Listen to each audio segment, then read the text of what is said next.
Welcome to the Shield Your Business from Chaos podcast,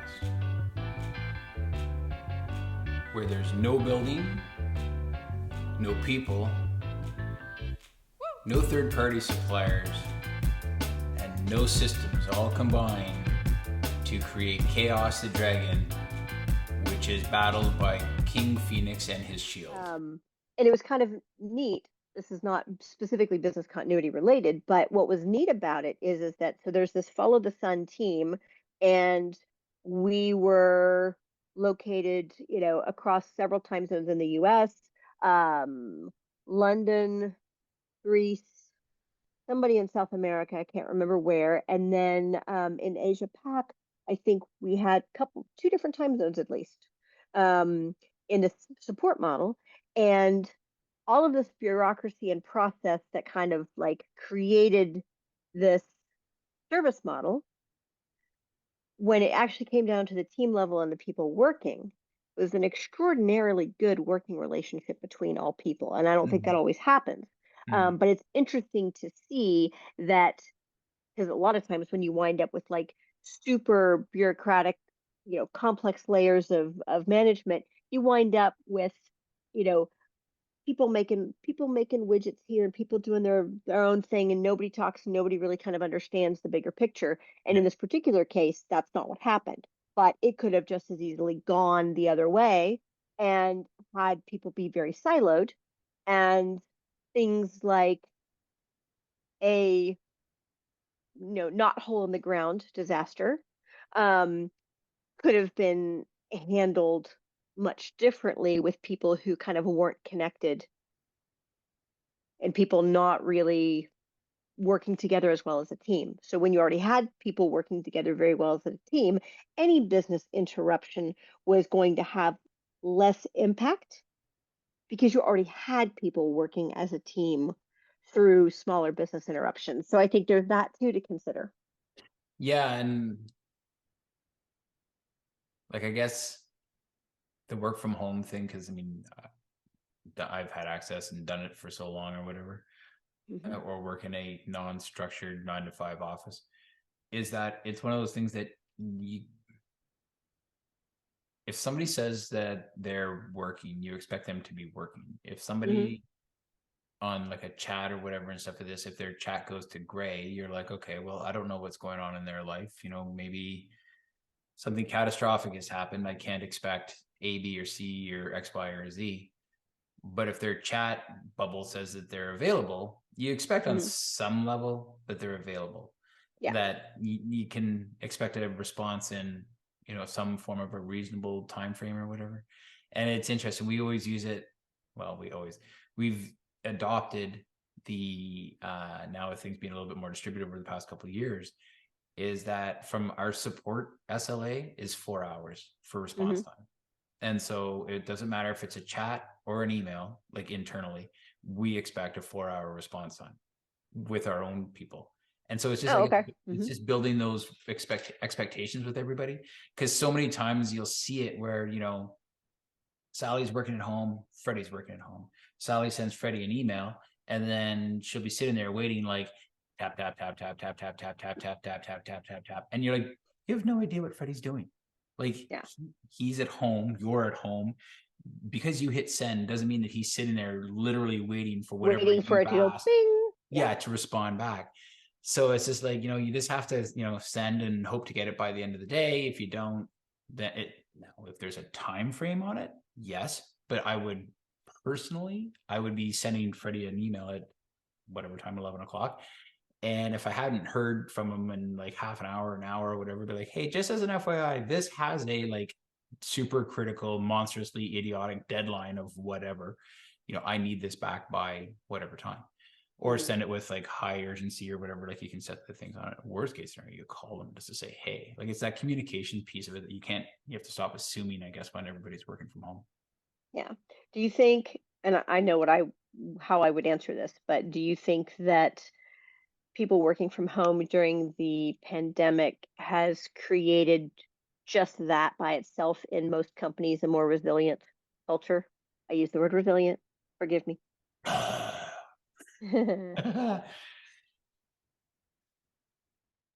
Use King Phoenix and Shield with its mapping, its dashboards, its permissioning, its dependency mapping, and its automatically redacted plans to shield your business from chaos. KingsBridgeBCP.com.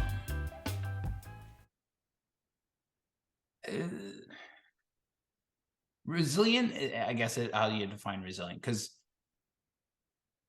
like the way that I look at resilient is maybe a little too black and white, is Mm-hmm. that resilient means that you're not susceptible to, you know, fear, famine, death, despair, all that sort of stuff like that, you know, that you'll rise above it and you won't even, you know, be slowed down at all with something like COVID I don't. or just sickness or whatever. But I think that Yeah.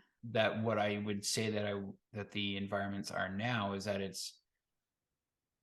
they're a lot more adaptable, a lot more flexible, a lot Mm-hmm. more resilient. Just because they don't have to be at home. They don't have to be here. They don't have to be at the office. They don't have to be anywhere. Mm-hmm. And people are a little more understanding, maybe, in when something doesn't get answered in the next like 15 seconds, that it actually takes a little bit of time, that they're like, oh, I wonder what's going on in their day or life or world or Mm-hmm. whatever, that's giving them a little bit more break. Now, if it comes back that they were, blowing spit bubbles at the ceiling or something like that, and you're twisting in the wind because your deadline is being missed, I think you have to share with them in advance of your deadline being missed that this is a deadline dependent item, as opposed to Well, waiting for yeah. it to be missed and then getting mad at them that it wasn't done and all that sort of stuff like that. That doesn't accomplish anything for anybody. Yeah. So I would posit that, and I think maybe resilient for me is slightly less black and white. To me, it's not that you essentially continue without a blip. It's simply that we're better able to respond. So better response, faster response Yeah. to bumps in the road. And I would have to say that generally speaking, organizations that work from home or have a hybrid model and did the whole work from home thing during the pandemic, um, by nature have to be more resilient, because if you were able to successfully pivot and kind of iron out all the things that happened at the beginning of the pandemic when people started working from home, and you get the technology fixed and you deal with workarounds and all of that, and then you've got teams that are, I don't want to say more dependent upon each other, but more reliant on each other in the sense that you have to be better able to communicate if you're not face to face. Yeah. For all that, Zoom has positive and negative, people had to have gotten better at communicating through the pandemic by nature of the fact that you had different ways of communicating that didn't necessarily exist as part of your norm before. So to me, that just kind of lends itself to people cooperating Mm-hmm. better, communicating more effectively, um, and all of that combined, I think, combines to evolve a company culture into something that's more resilient. Yeah.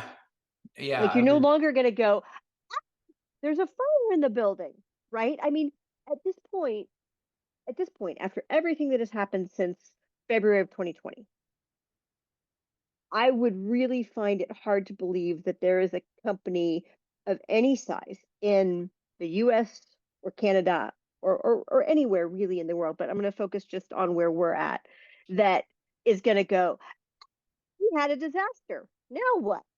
Because every single company has had to deal with the fallout of what the pandemic did to the workforce Yeah. in one way or another. Yeah.